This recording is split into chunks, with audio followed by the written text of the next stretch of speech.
ആഗ്രഹിക്കുന്നെങ്കിൽ അത് വേണ്ട. അവരെ ഞാൻ മനസ്സമാധാനത്തോടെ ജീവിക്കാൻ സമ്മതിക്കില്ല. ഈ ദേവാനന്ദൻ അവകാശപ്പെടുകയോ ആജ്ഞാപിക്കുകയോ അല്ല. ആയുസിന്റെ അവസാന ലാപ്പ് ഓടിക്കൊണ്ടിരിക്കുന്ന രണ്ടുപേർ, മക്കളെല്ലാം ഉപേക്ഷിച്ച് ആനന്ദാശ്രമത്തിൽ എത്തിപ്പെട്ട രണ്ട് വ്യക്തികൾ. പ്രായം മറന്ന്, മക്കളെ മറന്ന്, സമൂഹത്തിൽ മക്കൾക്കുള്ള ഡിഗ്നിറ്റി മറന്ന് വിവാഹവും കഴിച്ചു. അതും അച്ഛന്റെ കാർമ്മികത്വത്തിൽ ഉളുപ്പില്ലേച്ചോ കണ്ടവന്റെ അഭിഹിതത്തിന്റെ അതൊക്കെ പോട്ടെ എന്ന് വെച്ചപ്പോ വീണ്ടും വന്ന് കയറിയിരിക്കുന്നു. അല്ല, ഈ കോംപ്രമൈസിൽ അച്ഛൻ എന്ത് കിട്ടും? 1, 2, 5, 10 പണമാണ് അച്ഛൻ ആവശ്യമെങ്കിൽ 10 അല്ല 25 ലക്ഷം SP ദേവാനന്ദൻ ഫാദർ ഡാനിയലിന് പിച്ചയായി തരും. പകരം അച്യുതാനന്ദ മാഷ നേരിട്ടുള്ളവരുടെ കഴുത്തിൽ കെട്ടിയ മിന്നും നയിച്ച് അവരെ രണ്ടാക്കി തരാൻ അച്ഛന് പറ്റൂ. എന്നെ വല്ലാതെ തെറ്റിദ്ധരിച്ചിരിക്കുന്നു. മക്കളല്ലേ, മാതാപിതാക്കളല്ലേ, അവർ തമ്മിലൊരു വഴക്കായി അവരുടെ ശിഷ്ട ജീവിതത്തിലെ മനസമാധാനം നഷ്ടപ്പെടേണ്ടെന്ന് കരുതി മാത്രമാണ് ഞാൻ.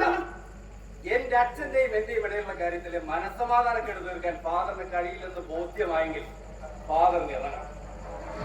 വേണമെങ്കിൽ ഒരു ഓട്ടോയോ ടാക്സിയോ വിളിച്ചു. പക്ഷെ ഇനി ഒരിക്കൽ പോലും ഒരു കോംപ്രമൈസ് എന്ന് പറഞ്ഞ് ഈ പടികേറി വന്നേക്കും.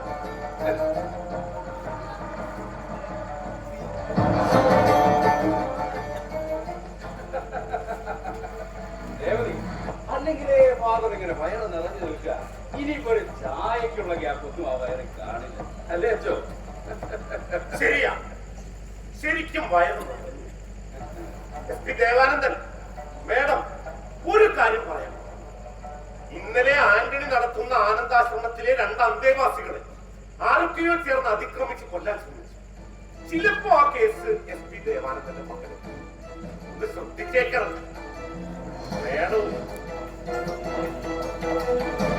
ഇത് ഒന്നുകൂടി 1960-ൽ കേരളമാകെ വിവാദമായി ചർച്ച ചെയ്യപ്പെട്ട ഒരു കൊലപാതക കേസുണ്ട്.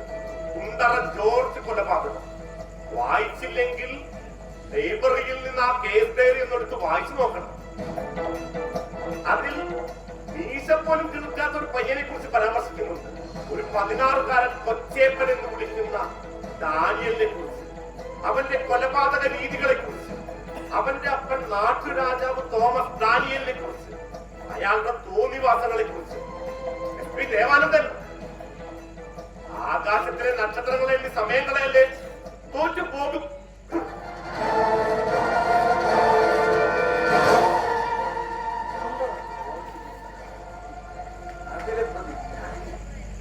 എന്താ ദേവ താനും ഫാദർ ഡാനിയലും തമ്മിൽ?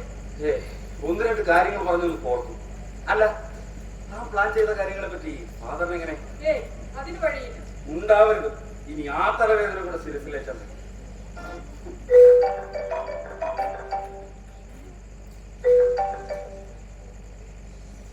അതെ, രേവതി പ്രകാശാണ്. എന്ത് മികച്ച സാമൂഹിക പ്രവർത്തനയ്ക്കുള്ള അവാർഡോ? എനിക്കോ? Thank you. എന്നാ ചടങ്ങ് പറഞ്ഞാൽ മതി. എന്ത് തിരക്കും മാറ്റിവെച്ച് ഞാൻ അവിടെ വന്നിരിക്കും. Thank you. മികച്ച സാമൂഹിക പ്രവർത്തനയ്ക്കുള്ള പുരസ്കാരം, അതും രേവതി പ്രകാശന്. ചീഫ് ജസ്റ്റിസ് രേവതി പ്രകാശ് നിന്നേ.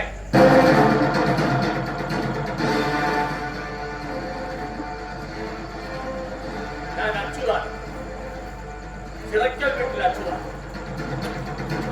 എനിക്കൊരു പരാതി ബോധിപ്പിക്കാൻ. പരാതി ബോധിപ്പിക്കേണ്ടതും പരാതി സ്വീകരിക്കേണ്ടതും പോലീസ് സ്റ്റേഷനിലാണ്, ഇവിടെയല്ല. പോലീസിൽ എനിക്ക് വിശ്വാസം. ഭാരതീയ പൗരൻ എന്ന നിലയിൽ ഭാരതീയ നിയമ സംഹിത പ്രകാരം ഒരു പൗരന് അവന്റെ പരാതി കോടതി സമക്ഷം ബോധിപ്പിക്കാനുള്ള അവകാശമുണ്ട്. ചീഫ് ജസ്റ്റിസിന് അത് കേൾക്കാനുള്ള അധികാരവുമുണ്ട്. അതുകൊണ്ട് എനിക്ക് പരാതി ബോധിപ്പിക്കുന്നത് മേഡത്തിനോടാണ്. In front of the law. എന്താണ് ഭാരത പൗരനെ ജില്ലാ മജിസ്ട്രേറ്റ് സമക്ഷം ബോധിപ്പിക്കാനുള്ള പരാതി? എങ്ങനെ കുട്ടിയെ? ഇത് കിങ്ങിണി എന്റെ പേരക്കുട്ടിയാണ്. ഇപ്പൊ ഇവളാ എന്റെ കുടുംബകാര്യങ്ങളൊക്കെ നോക്കുന്നത്. മതി, എനിക്ക് കോടതിയിൽ പോകാനുള്ളതാണ്. വളച്ചുകെട്ടില്ലാതെ കാര്യങ്ങൾ പഠിച്ചതും വളർന്നതൊക്കെ വിദേശത്തായതിനാൽ മേഡത്തിന് മലയാളം നല്ല ഗച്ചമില്ലെന്ന അറിവ്. അതുകൊണ്ട് മലയാള അധ്യാപകനായ ഞാൻ സമക്ഷത്തിൽ ബോധിപ്പിക്കുന്ന പരാതി ഒന്ന് വായിപ്പിച്ച് കേൾപ്പിച്ചേക്കാം. പോണം ആ പരാതി ഒന്ന് വായിച്ചു. ബഹുമാനപ്പെട്ട ജില്ലാ മജിസ്ട്രേറ്റ് മുഖാന്തരം ചിറക്കൽ അച്യുതാനന്ദൻ സൺ ഓഫ് രാഘവൻ വയസ്സ് 75 ഗോതകുശി പണമനമ്പി. സർ, ഇന്നലെ വൈകുന്നേരം 5 മണിക്ക് ഞാൻ ഇപ്പോൾ താമസിക്കുന്ന ഹൗസ് നമ്പർ 18 ജവഹർ നഗർ വീട്ടിൽ അപരിചിതരായ 2 പേർ എന്റെ ഭാര്യ മേലിടത്ത് മത്തായ മകൾ കൊച്ചു ത്രേസ എന്ന മേരിക്കുട്ടിയെ വീട് കയറി ആക്രമിക്കുകയും വധിക്കാൻ ശ്രമിക്കുകയും ചെയ്തു. അക്രമികളെ അന്നേരം മനസ്സിലാക്കാൻ കഴിയില്ലെങ്കിലും എന്റെ ഭാര്യയെ ആക്രമിക്കാൻ പണം നൽകി വിട്ടവരാരാണെന്ന് ഞങ്ങൾക്ക് ബോധ്യപ്പെട്ടതിനാൽ അവർക്കെതിരെ സമക്ഷത്തിൽ നിന്ന് നടപടിയെടുക്കണമെന്ന് താഴ്മയായി അപേക്ഷിക്കുന്നു. ഗൂഢാലോചനയിൽ പങ്കെടുത്തുവെന്ന് ഞാൻ സംശയിക്കുന്ന ഒന്നാമത്തെ വ്യക്തി ചിറക്കൽ അച്യുതാനന്ദൻ മകൻ ദേവാനന്ദൻ, വയസ്സ് 48. രണ്ടാമത്തെ വ്യക്തി ചിറക്കൽ അച്യുതാനന്ദൻ മകൻ ദേവാനന്ദൻ ഭാര്യ രേവതി പ്രകാശ്. ഇത് നുണയും ഇല്ലാക്കഥകളാൽ കെട്ടിച്ചമച്ച അപരാധവുമാണ്. കൊലപാതകത്തിന് തുല്യമാണ്. Criminal conspiracy. ഗൂഢാലോചന നടത്തി കൊല്ലാൻ ആളെ പറഞ്ഞു വിടുകയുള്ളൂ. ഭാരതീയ ന്യായ സംഹിത സെക്ഷൻ 61 പ്രകാരം കുറ്റകരമായതിനാൽ ഈ ഗൂഢാലോചനയിൽ പങ്കെടുത്തവർക്കെതിരെ നടപടിയെടുക്കാൻ മേഡം കഴിവുണ്ടാകും. നിങ്ങളുടെ എല്ലാ പരാതികൾക്കും നടപടിയെടുക്കലല്ല ജില്ലാ മജിസ്ട്രേറ്റായ എന്റെ ജോലി. എന്തുകൊണ്ട്? നിങ്ങൾ പറഞ്ഞ പരാതിയിലെ കാര്യങ്ങൾ കള്ളവും കെട്ടിച്ചമച്ചതുമായതുകൊണ്ട് your complaint is totally fabricated. തെളിവുകളും സാക്ഷികളും ഉണ്ടെങ്കിലും മോനെ മനുക്കുട്ട,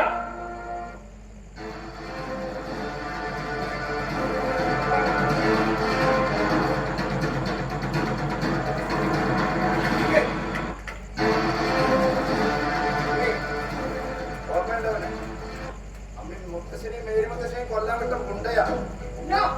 ഞാനത് ചെയ്തിട്ടില്ല. ഒരു നുണയെ 1000 നുണകൾ കൊണ്ട് സത്യമാക്കാൻ ശ്രമിച്ചാലും നുണയാവാതിരിക്കില്ല മമ്മി.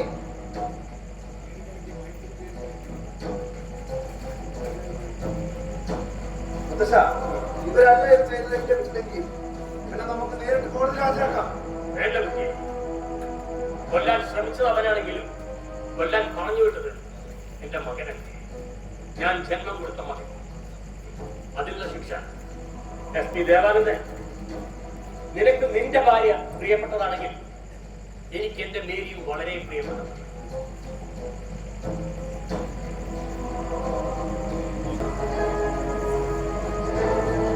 നിന്റെ ഭാര്യയെ കൊല്ലാൻ ഒരാൾ തയ്യാറായ എന്ത് ചെയ്യും? അതിന് മുതിർന്നവരെ ശിക്ഷിക്കും. ഞാൻ ശിക്ഷിക്കും. ഇത് അതിനുള്ള ശിക്ഷ. ശബ്ദിച്ചു പോകട്ടെ. ഇന്നു മുതൽ നിങ്ങളുടെയോ നിങ്ങൾ പറഞ്ഞു വിടുന്നവരുടെ നേരെ എന്റെ ഭാര്യയുടെ ദേഹത്ത് പതിച്ചെന്നറിഞ്ഞാൽ അക്ഷരം എഴുതാൻ ചോക്ക് മാത്രം എടുത്ത് ശീലിച്ച അച്യുതാനന്ദ മാഷിന്റെ കയ്യിൽ ഒരു കൊടുവാൾ വേദിയാ വരും നിങ്ങളെ കൊല്ലാൻ.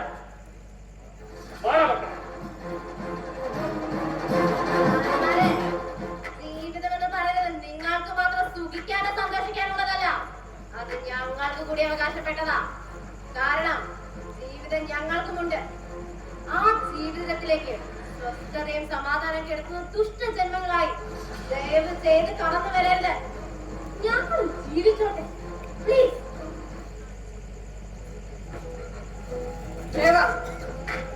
അയാൾ തീരണം. നിന്റെ ബന്ധമില്ലാതാവണം. ഇന്നവൻ അയാളെ ഇവിടെ കാണിച്ച ഷോട്ട് അയാൾ കരയണം.